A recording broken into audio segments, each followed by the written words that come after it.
Hey guys, welcome back to Coding for Kids Club.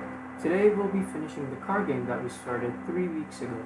So today's video is just going to be about making the car move. This video is going to cover the easier method of making a car move. Another Coding for Kids member will be posting more challenging code that makes the car move if you want to challenge yourself. But anyways, in order to make your car move first, you need to make sure that your code for the car select screen as well as your code for the shop car has been completed. If you haven't done that already, make sure to watch our other videos to learn how to do that.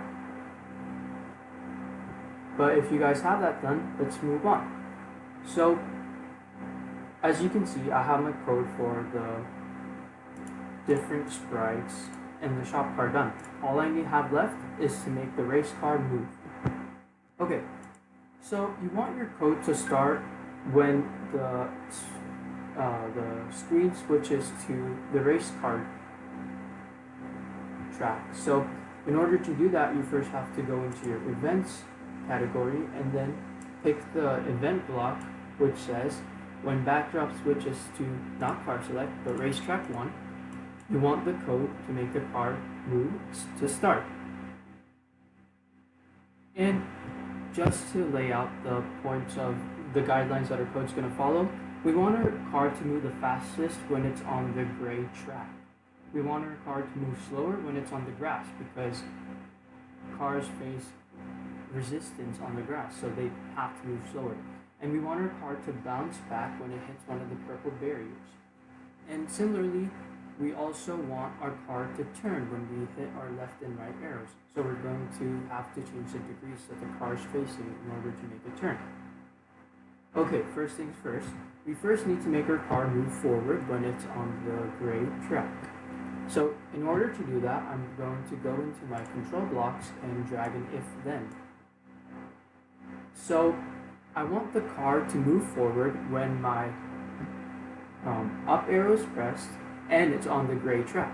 So I'm going to use an AND operator so that I can tell Scratch to do the stuff inside the if-then block when both conditions are true. So I can do if up arrow is being pressed, so that means I have to go into the sensing blocks. I'll do if up arrow is pressed and the sprite is touching not that purple color, but we can select our color, so let's make it gray, and it's touching that.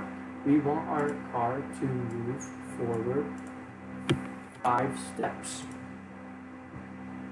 Okay, so that's going to make the car move 5 steps every time you hit the up arrow.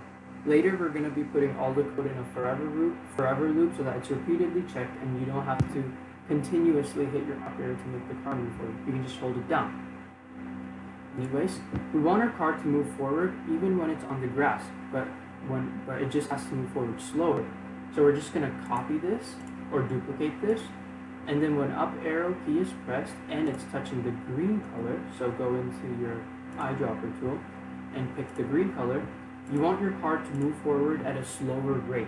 So we're just going to make this 3.5 so that it's much slower compared to when it's touching the track or the gray track. Okay, after that, you want your car to back up when the back arrow is pressed. So in order to do that, I can literally just duplicate this code, and I'm going to change the up arrow to the down arrow so that Scratch knows that I want it to back up when I hit the down arrow. And this is still making the car move forward, so I have to change these values to negative numbers so that Scratch knows that it has to move backwards. So negative 3.5.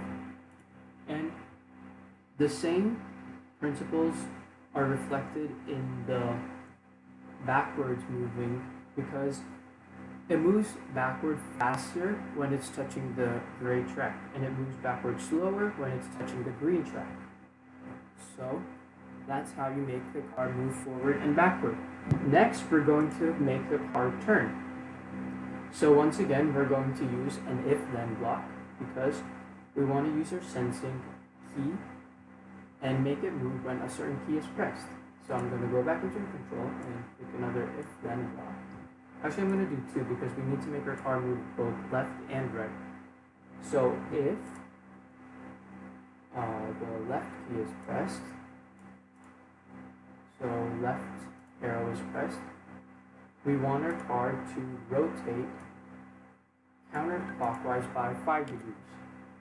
So that's a number that's not too big or too small. It's just going to barely turn the car, but it's going to turn it enough that you can turn. And then you want to duplicate the key, and then I'm going to make this, if the right key is pressed, then I want the car to turn clockwise 5 degrees. Okay, now the car can move forward, backward, and it can turn. Now we need to make the car bounce back when it hits the purple barriers. So the way I would do that is, I would do the same exact thing I've done up here. I would just use another if then block. Just move this up so that you guys can see it better. And when it's touching the purple barrier, so that would mean I have to go back into the sensing and pick the color sensing block, and then I'm going to eyedrop it to the purple color. So if I'm touching that purple color, I want the car to move backwards 10 steps. So basically when you run into the purple barrier, the car is just going to be knocked back like it would in an actual race. Okay, so currently our code works, but it only works once. You have to press every key multiple times in order to run the movement code multiple times. Instead, if you want to just make the car move forward as you hold the up arrow down, you would have to put the entire movement code inside a forever loop. So you would have to go back into your control and grab a forever loop. And basically this ensures that your code is going to be checked forever, so that no matter when you hit the up arrow, it's always going to be going forward. If you didn't have a forever loop, it's not going to come back to the top, so that if you hit an up arrow and the down arrow and then an up arrow, it's only going to register the first 2 clicks, the up arrow and the down arrow. It's going to ignore the third up arrow click. Okay, so that's the code for the car to move it. And make sure that you guys do this in your race car, because your shop car is hidden and you don't want it to move. You want your race car to move. So let's test it out. So I'm going to hit play, and then you can see I want to pick the brown car. So I'm going to hit equip, and then I'm going to hit the up arrow, and you can see that it does move. Just like that. And when I run into the purple barrier, you can see that it knocks it back, and you can turn, and then it goes slower on the green grass than it does on the green track. So as you can see, our code works. And that's pretty much it for this video, guys. If you have any questions, feel free to email Coding for Kids. Thanks for watching.